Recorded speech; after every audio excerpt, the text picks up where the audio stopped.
Rugeley was mentioned in the Domesday Book from 1086. It is situated between Lichfield and Stafford and boasts some fantastic history, from ghosts to even hat-making, even a notable serial killer still talked about today. Dr. Palmer, aka Dr. Poisoner, who lived from 1824 to 1856, and who was tried at nearby Stafford. The name Rugeley derives from Rugeley or Ridgeley, meaning the hill over the field. Rugeley was the first to have a conveyor system for its coal mines for Power Station A and B in the 1960s. Both are now out of commission. The town was a major contributor to the coal industry across the UK. Rugeley was considered royal land, and Cannock Chase was considered royal forest in 1189. It was sold by King Richard I the Lionheart to the Bishop of Lichfield and Coventry. By 1259, Rugeley had grown enough to be given the right to hold a market, which is still in place today. In the 1900s, Rugeley was a big supplier to London for hats, known as beaver hats. In the medieval period, iron workings and glass manufacturing thrived. Rugeley also benefited from the Trent and Mersey Canal. However, not everything has been plain sailing. There have been three major disasters in Rugeley's history. In 1709, a fire ravaged the town, and the brook burst its banks, flooding the area. It's reported that 60 years earlier, another fire had also devastated the town. Now back to the Rugeley Poisoner. Dr. Palmer was raised in the house next to the old chancel, opposite St. Augustine's Church. He later lived across the way, now known as the Shrew, where he poisoned John Parsons' cook. Palmer had gambling problems and owed large sums. He was found guilty and hanged in Stafford. There has been several TV shows and documentaries that have covered Dr. William Palmer.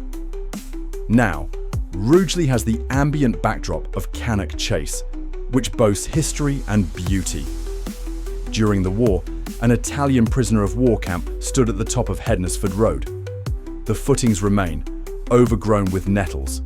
Thomas Weston was the son of Sir Ralph Weston, born 1584 and died in 1647.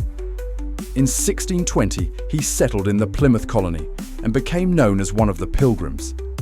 A London merchant, he got involved with Leiden separatists and was ordered to cease trading for unpaid customs duties. Thomas left for Leiden in Holland, married a Puritan woman facing exile, and hoped to go to America. He sailed on the Mayflower and settled in Plymouth colony in 1620, then quit in 1622. He later returned to London and died of the plague by 1648. The old chancel in Rugeley is a reported 12th century church. An earlier church from around 1150 belonged to the Dupuis family, landowners at the time.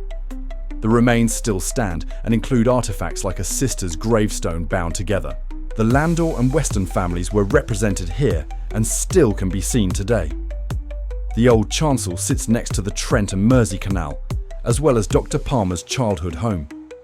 Across the road is St. Augustine's Church, where John W. Parsons is buried. Also buried there is Christina Collins, who was killed on her way from Liverpool to London. Her body was discovered at Brindley Bank and taken to the Talbot Inn, now the Shrew, for examination. This was also where Dr. Palmer attacked Parsons' cook.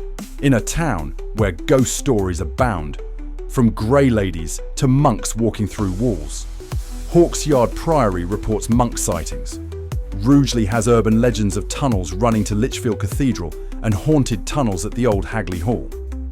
Rugeley, however, is changing with the times, but still boasts heritage trails and a rich history throughout the area. It's for sure a place to visit.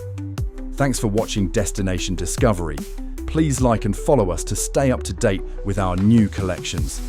And remember, your next adventure starts now.